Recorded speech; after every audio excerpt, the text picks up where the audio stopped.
Maulang araw mga boss. Ayan itong CT125 na ito, hinila na naman dito. Kasi ang nangyari dito mga boss, inabot daw ng tirek sa biyahe. So galing tong Lucena pa mga boss. Pero taga rito ito mga boss. Pag uwi daw nila, dito medyo malapit na tumirek na lang bigla. So ayaw nang umandar. Medyo malulubat na kasi ang tagal na nilang pinapaandar sa electric start. Ayaw pa rin. Tapos padjak, ayaw pa rin. Tapos pinahila, kinadyot, ayaw pa rin.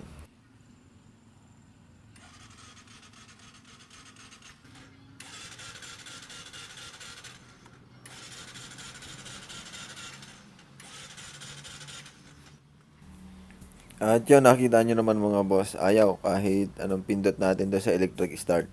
So, susubukan natin padyakan kung bakit.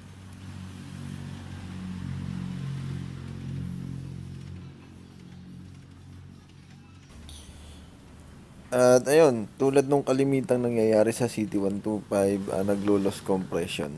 So kapag ka loss compression mga boss, kahit anong gawin niyo dyan, hindi yan naandar. Pinakamabilis na gagawin lang ay tatanggalin nyo lang yung spark plug, then magkukuha kayo ng langis and then gasolina. Kaya naman yan nangyayari mga boss kasi marami ngayong mga gasolina na mataas ang ethanol content. So yun ang isang nagiging dahilan, hindi nasusunog, nagkakaroon ng mga unburned gases, tapos nagkakaroon ng carbon build-up yung barbula mga boss. Kaya yung barbula nagiging singaw. So para mawala yung singaw mga boss, ito lang yung pinakamabilis na paraan talaga. Langis gasolina, then papadyak-padyakan lang natin. Sa pagpadyak-padyak mga boss, takpan nyo lang yung spark plug hole cap, yung may thread mga boss yan. Sisipa-sipain lang yan. Tapos pag medyo tumigas na, sasalpak na natin uli yung kanyang spark plug. So ganun lang yung diskarte mga boss. Pinakamabilis na diskarte yan para hindi na mag-top overhaul. Kasi kapag hindi nyo na napasigo yung compression, na nagkaroon ng compression mga boss, hindi talaga andar yan kahit ikadyot pa yan. Basta yan naman yung ganyan diskarte mga boss. Padyak lang ng padyak hanggat malambot. Tapos kapag tumigas-tigas na, ilagay na uli yung spark plug.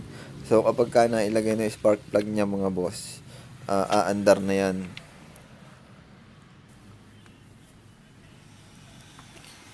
And yun, ako pagka ikakabit ko na, nilalagyan ko rin ng gasolina yung spark plug para maraming stock.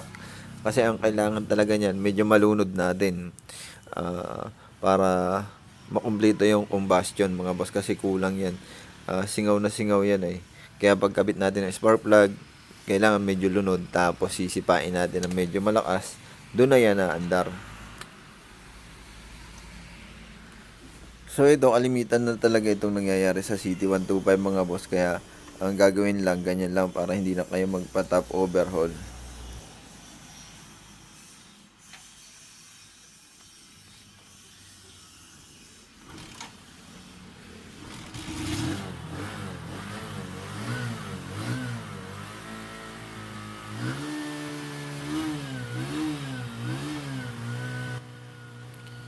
Ayan, tapos tulad nito, kapag kaumandar na, kailangan medyo mataas yung RPM natin. Medyo gigil dapat. Kasi pag namatay uli yan, mahirap na ulit paandarin. Kailangan malinis muna yung pinakampalibot nung kanyang barbula mga boss sa combustion chamber. Kaya kailangan medyo gigil. Huwag naman yung sobrang gigil, yung sobrang taas ng RPM. Basta kailangan medyo mataas-taas para nasusunog nga yung mga unburned mga carbon na yun mga boss ay. Kaya kailangan medyo mataas yung RPM. So ganun lang. Medyo matagal-tagal kailangan yung mapainit yan para sunog na sunog. Para pag start nyo uli, okay na yun. Kahit sa electric start, i-start na yan.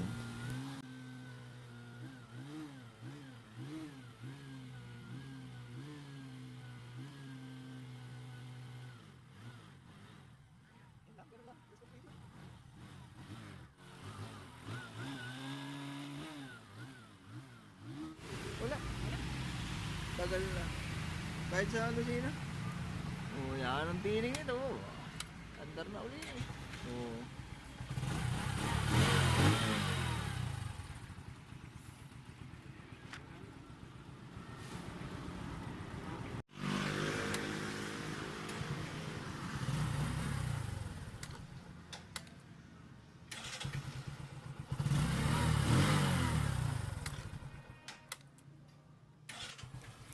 So ayan, nakita nyo naman mga boss, balik na uli sa dati.